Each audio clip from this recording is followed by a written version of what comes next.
From JBS Studios in Greater New York, this is the JBS News Update with Teisha Bader. I'm Teisha Bader with the JBS News Update for Friday, September the 21st, 2018. Israeli Prime Minister Benjamin Netanyahu will meet with U.S. President Donald Trump next week on the sidelines of the United Nations General Assembly in New York City. The White House confirmed earlier reports of such a meeting yesterday, saying it would take place on Wednesday, September the 26th. The two last met in Washington on March the 5th. Netanyahu will address the UN the following day, Thursday, September the 27th. Palestinian Authority President Mahmoud Abbas will also address the gathering that morning, shortly after Netanyahu. And Netanyahu's spokesman David Keyes stepped down last week in light of allegations against him of sexual misconduct. Yesterday, the Times of Israel reports that Israel's Civil Service Commission said it dropped its investigation into Keyes, concluding that while he may have acted improperly, his behavior did not constitute a criminal or disciplinary offense.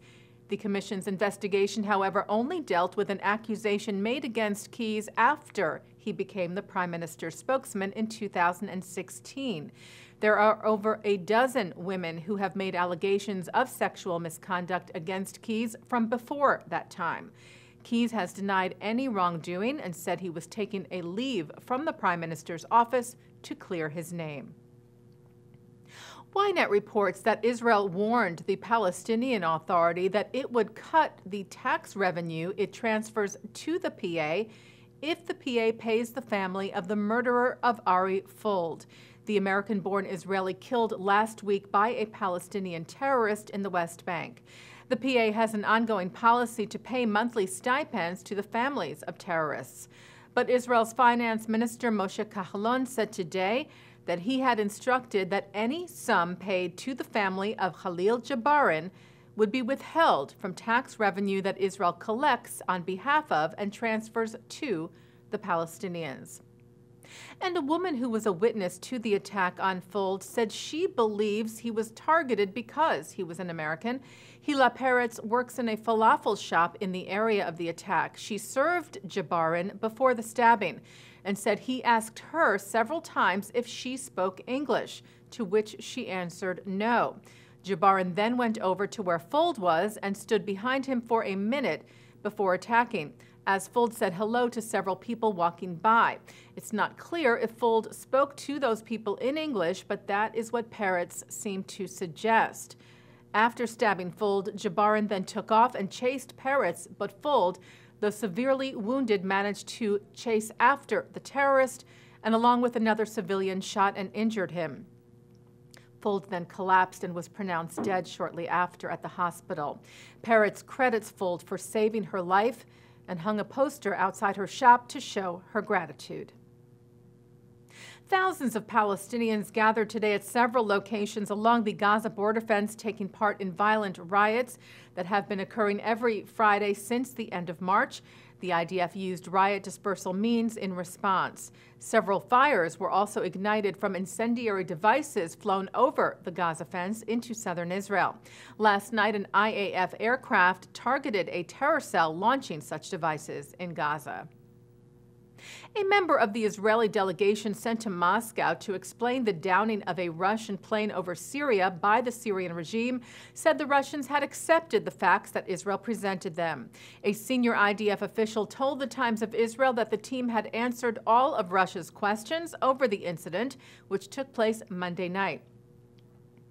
As we reported to you, after an Israeli airstrike on a Syrian ammunition warehouse about to transfer weapons to terror group Hezbollah to be used against Israel, the Syrian army fired anti-aircraft missiles at a Russian military plane, believing it was one of the Israeli planes, killing all 15 Russian crew members on board.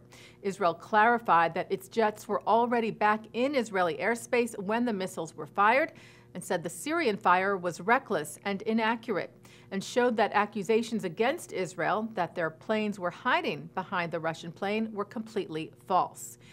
The IDF official also said the Russians had been notified ahead of the strike.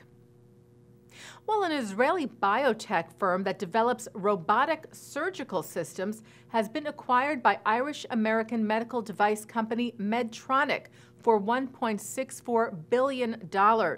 Mazor Robotics Limited said this was the biggest exit for an Israeli biotech company.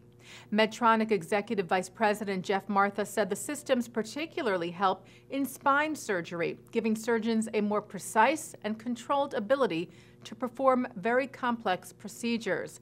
He said Medtronic would expand Mazor's operations in Israel. Israel Science Minister Ophir Akunis welcomed the news, calling the sale an enormous achievement for the company and a source of pride for all of Israel.